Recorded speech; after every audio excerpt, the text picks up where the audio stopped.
क्या आपको लगता है कि आप अपने फैसले पूरी तरह खुद लेते हैं या आपको आसानी से प्रभावित किया जा सकता है?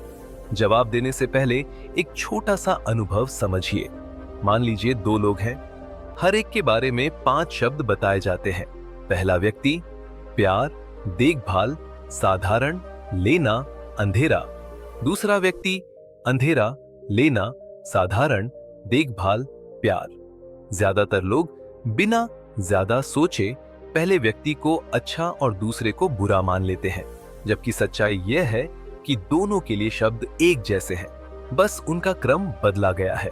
केवल शब्दों के क्रम ने हमारे दिमाग को ऐसा मोड़ दिया कि हमने गलत नतीजा निकाल लिया। यही दिखाता है कि हमारा दिमाग कितनी जल्दी और कितनी आसानी से बहक जाता है। इसी बात को गहराई से समझाने के लिए एक मशहूर किताब है जिसमें बताया गया है कि हमारा दिमाग असल में 2 तरीकों से काम करता है। इसे आसान भाषा में ऐसे समझिए जैसे आपके दिमाग के अंदर 2 लोग रहते हो। पहला व्यक्ति बिना सोचे समझे तुरंत प्रतिक्रिया देता है। वह जल्दी बोलता है, जल्दी फैसला करता है और हर सवाल का जवाब देने के लिए आगे कूद पड़ता है। उसे मेहनत नहीं करनी पड़ती, सब कुछ अपने आप हो जाता है। दूसरा व्यक्ति इसके उलट है। वह धीरे चलता है, ध्यान से सोचता है, हिसाब लगाता है और फिर कोई फैसला करता है। उसे काम करने के लिए मेहनत और ध्यान चाहिए। दोनों का होना जरूरी है। अगर तेज वाला हिस्सा न हो तो खतरा देखकर हम तुरंत बच नहीं पाएंगे, और अगर सोचने वाला हिस्सा न हो तो हम मुश्किल बातों को समझ ही नहीं पाएंगे। दिक्कत तब शुरू होती है जब हमें सोच समझकर फैसला लेना चाहिए, लेकिन हम जल्दबाजी वाले हिस्से को आगे आने देते हैं। ज्यादातर समय यही तेज हिस्सा काम संभाल लेता है, क्योंकि सोचने वाला हिस्सा आलसी होता है और जागना नहीं चाहता। इसी वजह से हम कई बार गलत फैसले कर बैठते हैं। हमारे दिमाग पर छोटे छोटे संकेत असर डालते हैं जिन्हें हम महसूस भी नहीं करते। इसे ऐसे समझिए कि कोई चीज पहले दिखा दी जाए या सुनवा दी जाए तो वही अगली सोच को दिशा दे देती है। शुरुआत में किया गया शब्दों वाला प्रयोग इसका साफ उदाहरण है। पहला शब्द सुनते ही दिमाग ने फैसला बना लिया और बाद के शब्दों का असर बहुत कम रह गया। ऐसा ही एक प्रयोग खाने पीने की जगहों पर किया गया। जब वहां एक खास देश का संगीत बजाया गया तो लोग उसी देश की शराब ज्यादा लेने लगे।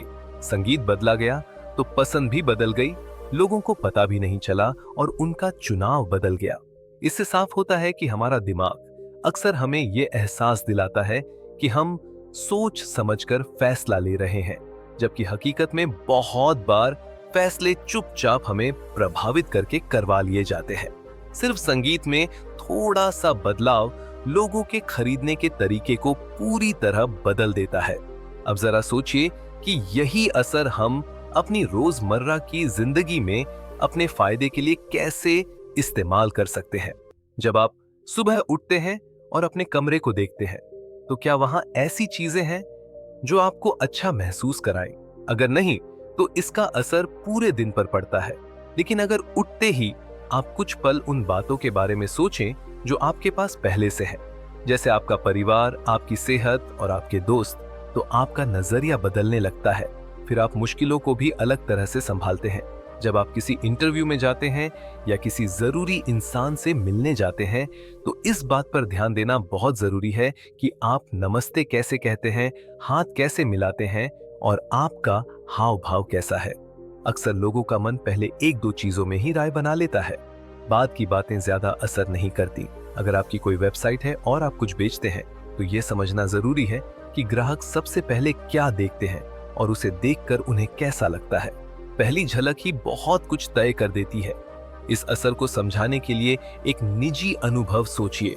जब कोई घर खरीदने की बात करता है और शुरुआत में ही साफ शब्दों में यह कह देता है कि वह ईमानदार और सही समझौता चाहता है तो सामने वाला भी ज्यादा सावधान हो जाता है। वह सच बोलने की कोशिश करता है और कई बार ऐसी बातें भी बता देता है जो बाद में परेशानी बन सकती है। सिर्फ सही शब्दों से बातचीत शुरू करने से न सिर्फ पैसे बच सकते हैं बल्कि पूरा अनुभव भी अच्छा हो सकता है। लेकिन यह असर हमेशा अच्छा ही हो ऐसा जरूरी नहीं है। जब आप बार बार खुद से कहते हैं कि आप अच्छे नहीं हैं या आपसे कुछ नहीं होगा, तो आप खुद को असफल होने की दिशा में धकेल रहे होते हैं। आपको इसका एहसास नहीं होता, लेकिन ये शब्द धीरे धीरे आपके व्यवहार में उतर जाते हैं। यह प्रक्रिया दिमाग के अंदर चुपचाप चलती रहती है और आप इसके असर को समझ ही नहीं पाते। अध्ययनों से पता चलता है कि अगर लोगों को बदतमीजी से जुड़े शब्द पढ़ने को दिए जाएं, तो बाद में उनका व्यवहार भी रूखा हो जाता है। वे दूसरों की बात बीच में काटने लगते हैं। अब जरा सोचिए, अगर सिर्फ ऐसे शब्द पढ़ने से इतना असर पड़ता है, तो लगातार नकारात्मक सोच हमारे साथ क्या करती होगी। सोच शब्दों से भी ज्यादा ताकतवर होती है, क्योंकि उसमें कल्पना और भावनाएं जुड़ी होती हैं। अब एक और बात पर ध्यान दें। मान लीजिए कोई आपको एक खेल खेलने को कहे, सिक्का उछाला जाएगा, जीतने पर आपको पैसे मिलेंगे और हारने पर आपको पैसे देने होंगे। जीतने और हारने का मौका बराबर है। ज्यादातर लोग ऐसा खेल खेलने से मना कर देंगे। वजह यह है कि हमें नुकसान का डर फायदे की खुशी से ज्यादा बड़ा लगता है। इसी डर की वजह से हम कई बार अच्छे मौके भी छोड़ देते हैं। भले ही जीतने और हारने की रकम बराबर हो, फिर भी ज्यादातर लोग ऐसा खेल नहीं खेलना चाहते।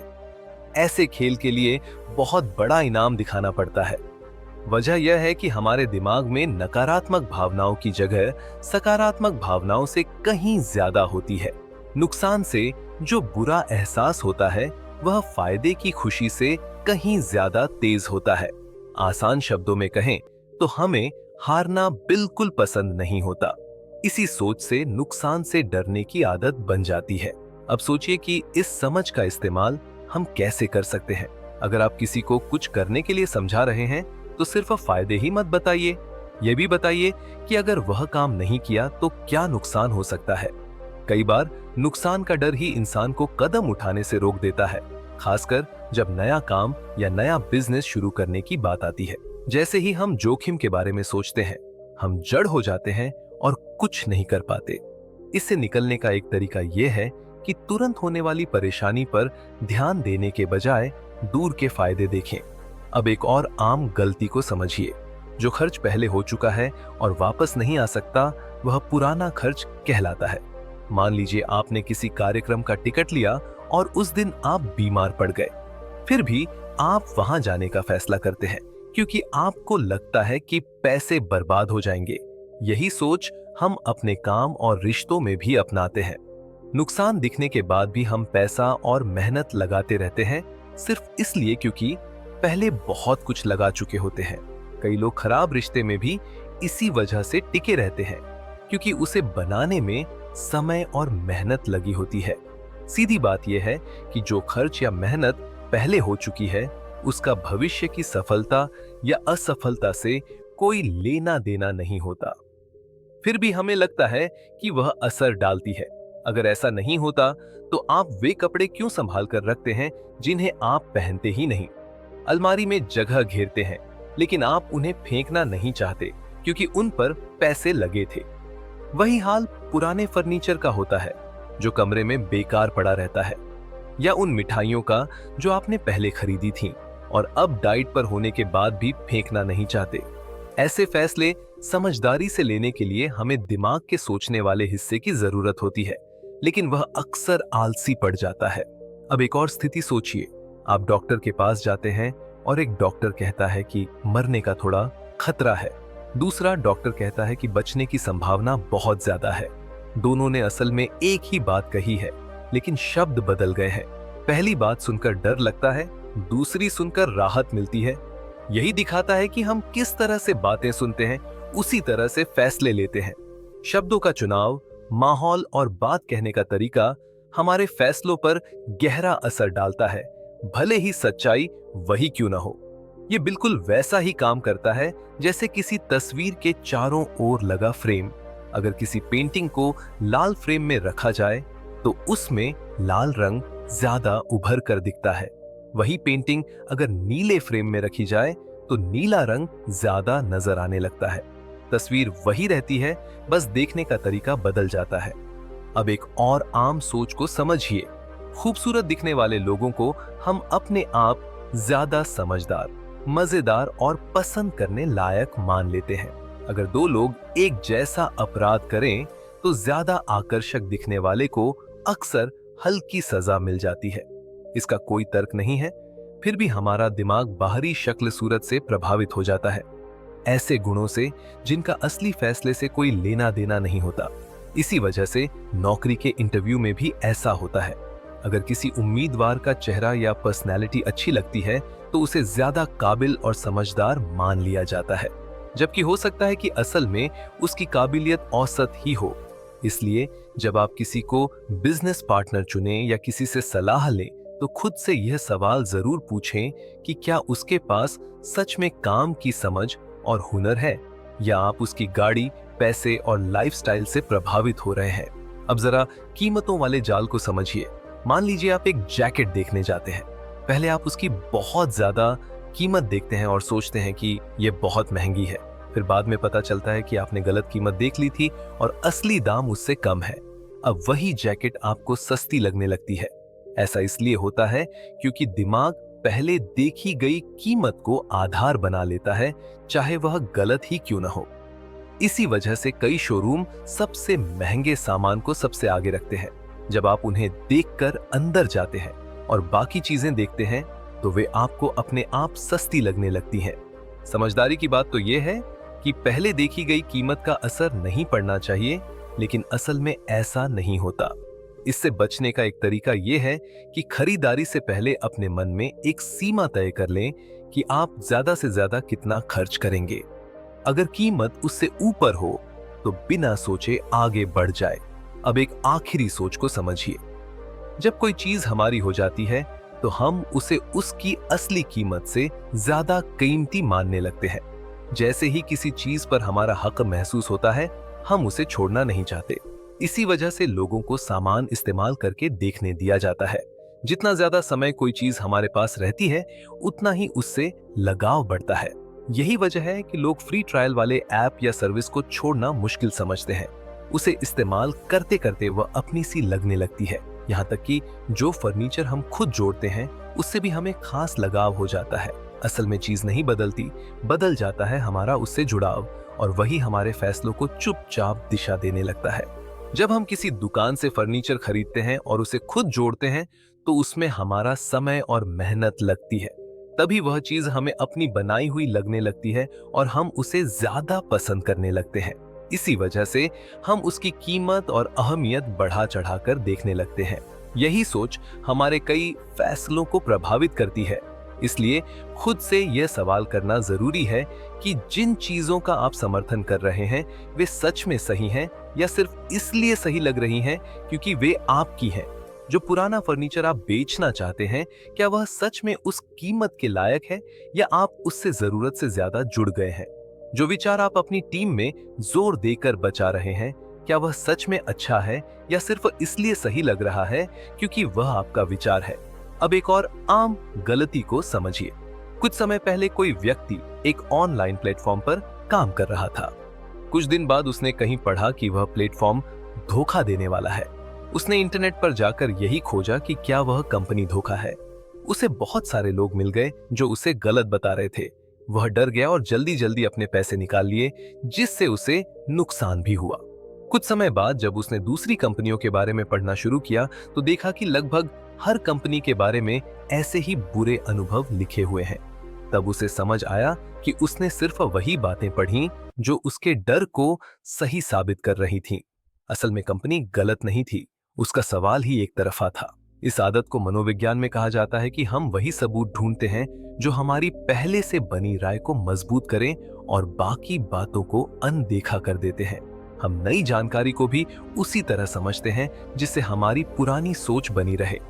हम ये भूल जाते हैं कि हर बात के दो पहलू होते हैं और हम सिर्फ उसी पहलू को देखते हैं जो हमें सही लगता है।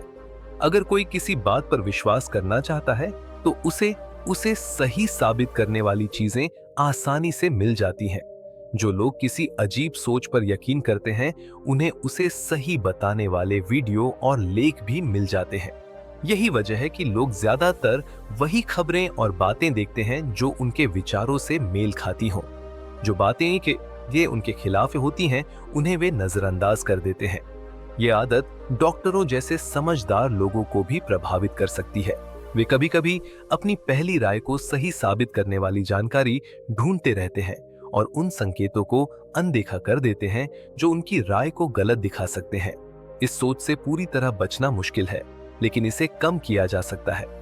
सबसे पहले यह मानना जरूरी है कि ऐसी सोच हमारे अंदर मौजूद है। जब तक आप किसी गलती को स्वीकार नहीं करेंगे, आप उसे सुधार नहीं पाएंगे। दूसरा, जानबूझकर उलटी राय सुनने की कोशिश करें।